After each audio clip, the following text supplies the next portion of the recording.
nós daremos prosseguimento às mensagens que temos pregado da palavra. Nós teremos aqui agora, em Lucas capítulo 21, nós daremos sequência à mensagem que começamos ontem, a segunda mensagem. Jesus disse: e haverá sinais no sol, na lua e nas estrelas, e sobre a terra haverá angústia para as nações, perplexas com o bramido do mar e das ondas. Os homens desmaiarão de terror pela expectativa das coisas que acontecerão com o mundo, porque os poderes do céu serão abalados. Então verão o Filho do Homem vindo com poder e grande glória numa nuvem. Quando essas coisas começarem a acontecer, exultai e levantai a cabeça, porque a vossa redenção se aproxima. Palavra do Senhor Jesus Cristo. Sim, Jesus, ele falou para os seus contemporâneos que Jerusalém chegaria ao fim.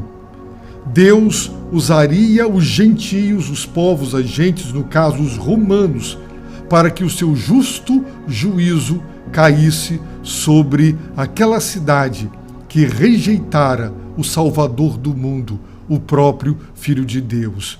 E até que o tempo dos gentios se completassem, e eles se completarão quando o Evangelho for pregado no mundo inteiro, para testemunho a todas as nações. Então virá o fim. Quando o tempo dos gentios se completarem, disse Jesus, então haverá sinais no sol, na lua e nas estrelas.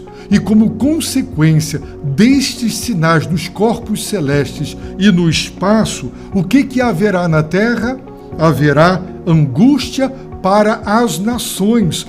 Todas as nações da terra, ao contemplarem todos os sinais no sol, na lua e nas estrelas, ficarão mergulhadas em profunda angústia, perplexa, porque sabemos que há uma grande, forte influência do sol e da lua sobre os oceanos, o bramido do mar e das ondas, e elas perguntarão às autoridades constituídas o que está acontecendo, e às agências espaciais das grandes superpotências, elas darão explicações, e quando as explicações ficarem claras e evidentes, o que acontecerá com os homens? Eles desmaiarão de terror, ficarão aterrorizados, porque diante do que está acontecendo lá no espaço e sabendo das consequências inevitáveis para a Terra, então concluirão que haverá o fim da humanidade, o fim de toda a vida humana, toda a vida vegetal, animal, toda a vida aquática, toda a vida e o próprio planeta Terra serão definitivamente extintos e destruídos. Por isso os homens desmaiarão. As fortes emoções fazem com que o ser humano apague. Desmaios pela expectativa das coisas que acontecerão com o mundo. Por quê?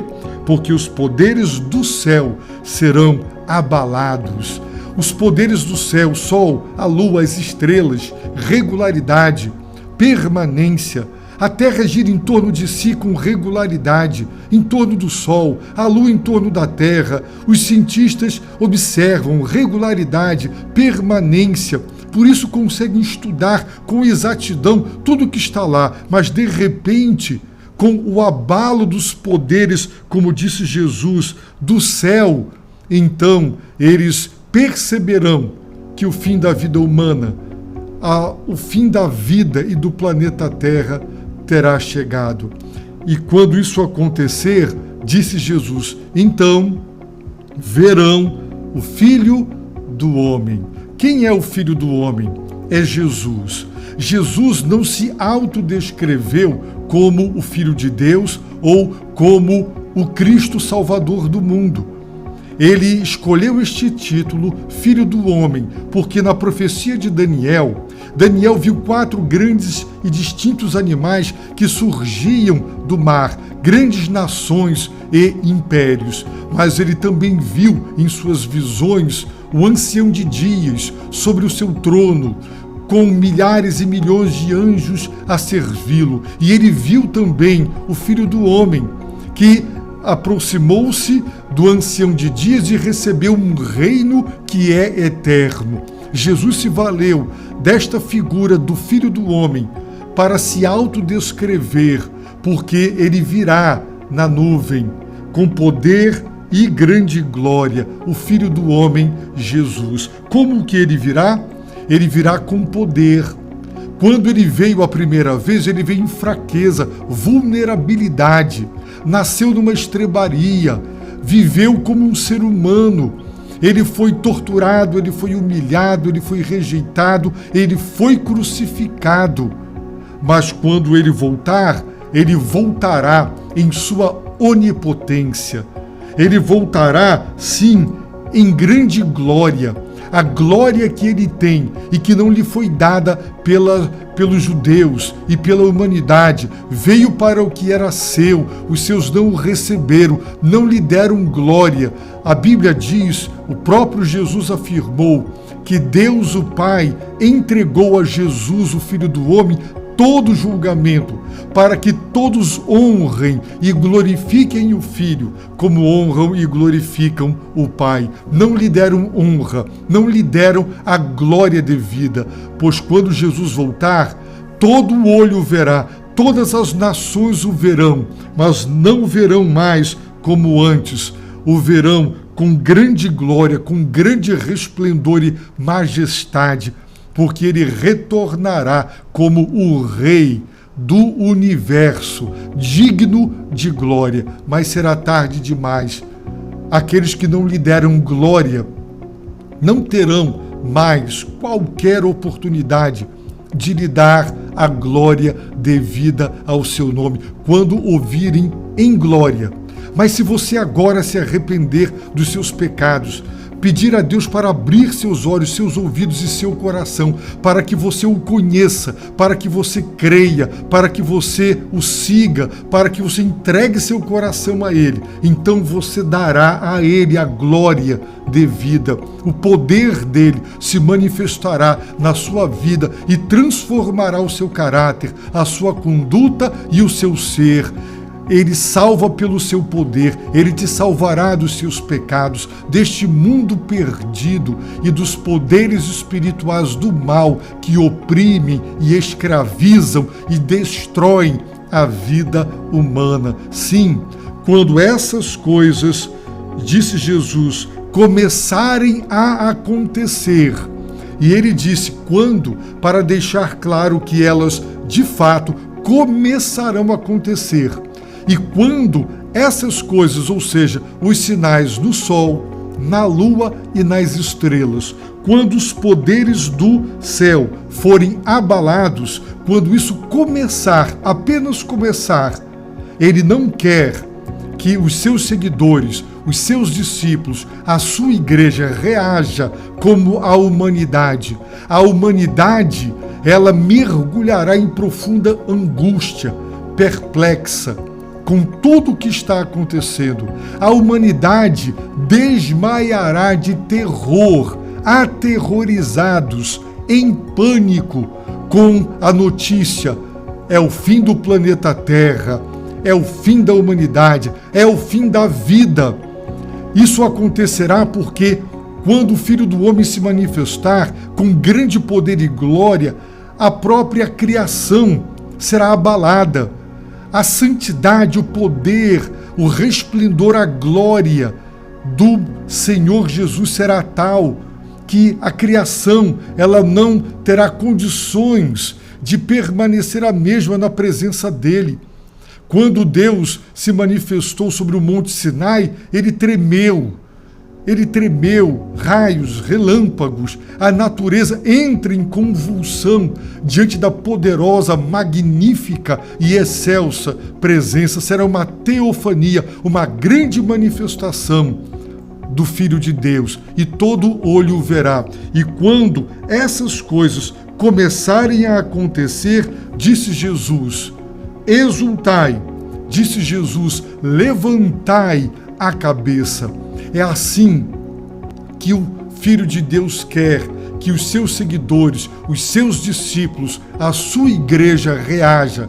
Nada de perplexidade, nada de angústia, nada de aterrorizamento, pânico, nada de desmaios. Pelo contrário, a igreja deve exultar. O verbo exultar e levantar a cabeça estão no modo imperativo, são ordens. É assim que o Filho de Deus quer que a igreja o receba, exultando, celebrando, vibrando, comemorando, dando glórias. E este verbo, segundo os exegetas, era usado para uma alegria intensa, que é um exultar tremendo que vem após uma grande tristeza.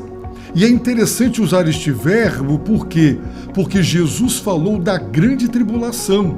Os últimos dias, quando estivermos próximos do retorno triunfal e glorioso de Jesus, a igreja estará passando pela grande tribulação. Já houveram e ocorreram muitas perseguições cruéis que fizeram o povo de Deus sofrer, mas a última, a derradeira, será de todas a pior.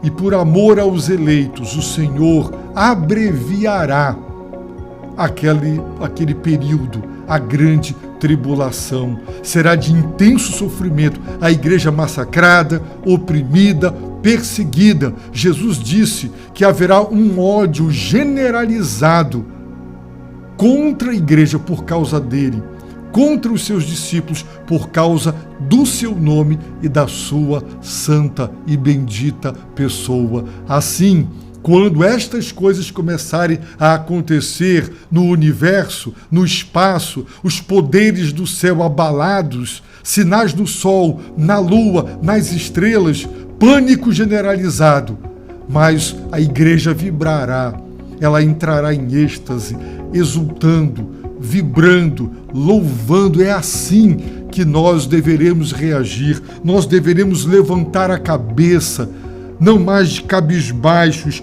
tristes, arrasados diante da perseguição, cabeças erguidas, olhando para os céus, para o Filho do Homem, vindo com poder e grande glória. Quando estas coisas começarem a acontecer, disse Jesus, ordenou Jesus, exultai, levantai as vossas cabeças. Sabe por quê? Porque a vossa redenção se aproxima. Redenção é uma palavra usada no Novo Testamento que significa literalmente libertação, livramento mediante um pagamento. A palavra, portanto, tinha a conotação de resgate. Se tem alguém que está preso, que foi sequestrado, você o tira do cativeiro dos sequestradores mediante o pagamento do resgate. A palavra também era usada de um modo comercial. Se você quisesse ter um escravo numa praça pública que estava à venda, se na época você quisesse que ele fosse seu, você pagava. Então você o libertava, não é? Para pertencer a você ou para lhe dar alforria, para libertá-lo. Mas havia um preço a ser pago. E o Senhor está dizendo, a vossa redenção se aproxima. Jesus pagou um preço na cruz do Calvário para nos libertar do cativeiro do pecado, do cativeiro deste mundo corrompido, decaído, imoral, idólatra e injusto, para nos libertar das forças espirituais malignas que apavoram, oprimem, possuem as pessoas, jogando-as contra Deus, cegando os olhos do seu entendimento, para que não compreendam a verdade do Evangelho. Mas a redenção de Deus não é só espiritual e moral. A redenção de Deus, ela é total. Jesus veio buscar e salvar o perdido. A redenção é plena, é do ser humano. Nada ficará para trás, nada será esquecido. O nosso corpo, tão frágil, ele é mortal, mas ele será revestido da imortalidade. Ele ressuscitará, imortal agora, por causa da ressurreição de Cristo, a redenção do corpo. O apóstolo Paulo fala sobre a redenção do nosso corpo, quando também o nosso corpo será livrado da morte e nós receberemos corpos glorificados, eternos, corpos que nunca mais chegarão ao fim. Assim, Jesus voltará, mas ele veio. Então entenda, ele voltará para consumar o que ele já começou a fazer quando ele veio. Ele veio, ele se entregou por você, ele se entregou por mim, ele pagou o preço, ele morreu para a nossa salvação e ele voltará, ele virá assim. Portanto, arrependa-se dos seus pecados, encontre-o aqui e agora como seu Senhor e Salvador, para que quando ele retornar, você o encontre assim de cabeça erguida, exultando, porque a sua redenção, ela definitivamente se manifestará. Eu oro para que Deus te abençoe rica e abundantemente.